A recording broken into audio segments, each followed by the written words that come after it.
Gavin, getting rid of the gut is hard, man. Where do I begin? This whole intermittent fasting thing is complicated. What do I got to do? I don't understand it. So today I get stopped by two different men. One is a paramedic. I didn't catch your name, brother. Forgive me. I love you. He stopped me at the airport. He says, because of you, I started intermittent fasting. He was like really glowing and lit up. The second guy's name was George. He stopped me. He's like, oh, I can't believe it's you. You know, I watch your videos and, you know, it's amazing. I was like, oh, great. You tell me how you doing. What's going on? He's like, oh, Gavin, I don't know where to begin. It's so complicated. Like, this whole intermittent fasting thing, like, what do I got to do? He's like, I got to lose this extra right here, this gut. It's like, it's so challenging. What do I have to do? So I said, George, what time do you wake up in the morning? Give me a specific answer. He says it varies. 4, 5, 6 in the morning. I said, okay. What time do you eat breakfast on those days? He says, oh, whenever I get hungry. Well, give me a specific time. When do you get hungry? He says, oh, about 8, 9 o'clock. I'm like, all right.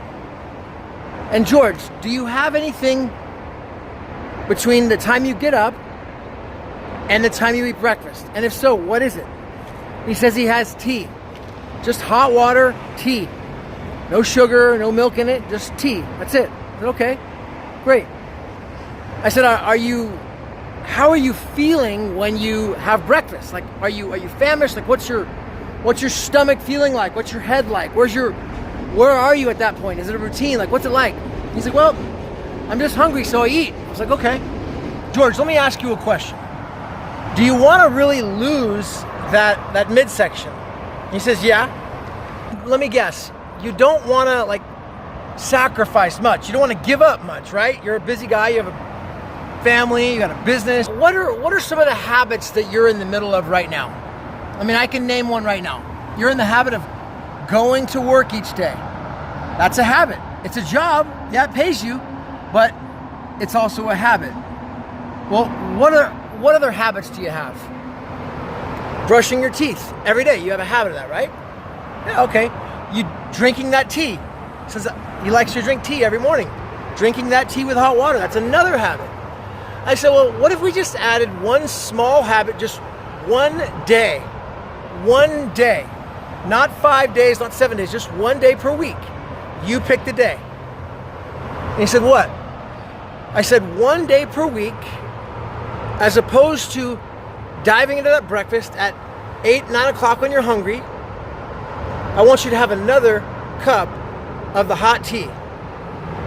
And wait until lunchtime. Just this one day. The next day, you're back at it. Have breakfast at the regular time. Just one day. Do you think you could build that habit at just starting with just one day? He said, yeah, absolutely.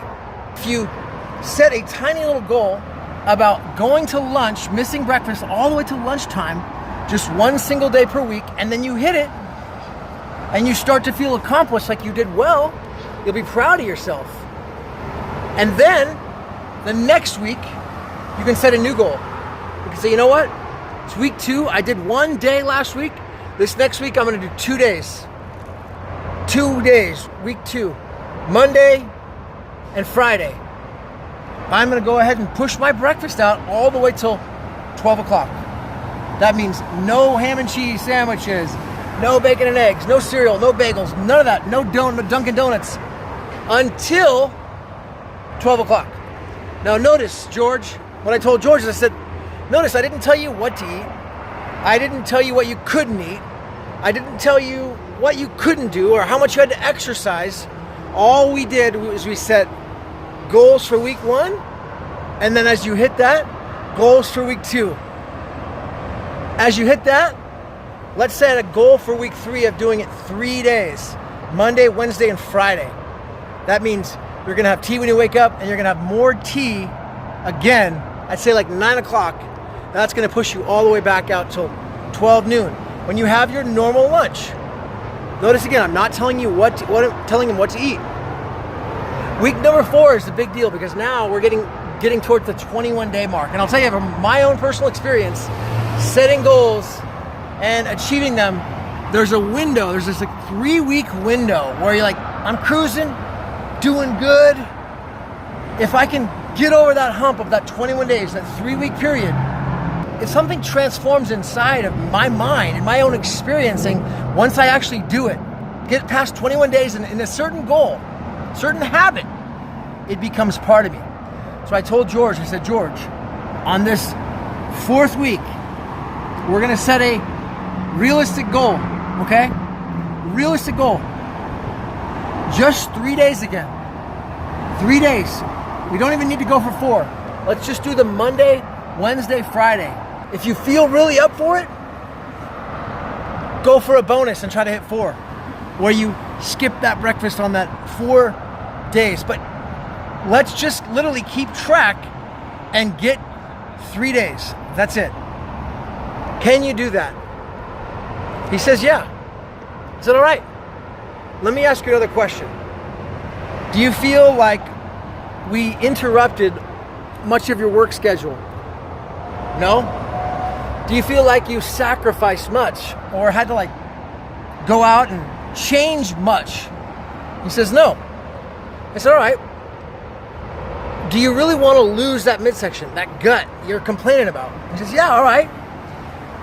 Well, if you can commit to this simple, easy program, 1 day, 2 day, 3 days, and then 3 days again, that's just the first month, we can build the habit for intermittent fasting for a long term. But it all starts with just that 1 day, the first week, building that new habit, just like you did when you first started going to this new job. Just like you did when you first started having tea in the morning and you first started brushing your teeth, flossing your teeth. It was a habit. Just did it 1 day. But I don't want you to do it 2 days. I don't want you to do it 3 days the first week. Be proud of yourself and do it 1 and just start the new habit. Whatever you do, do not go all out and try to change everything overnight. It's the last thing you should do. There's no crash diet or crash changing anything is going to work. Even I started slow. I had to adapt myself to this type of eating, this like shrinking the feeding wheel, before I eventually, over a couple of years, got into eating 1 meal a day. Very tiny feeding window.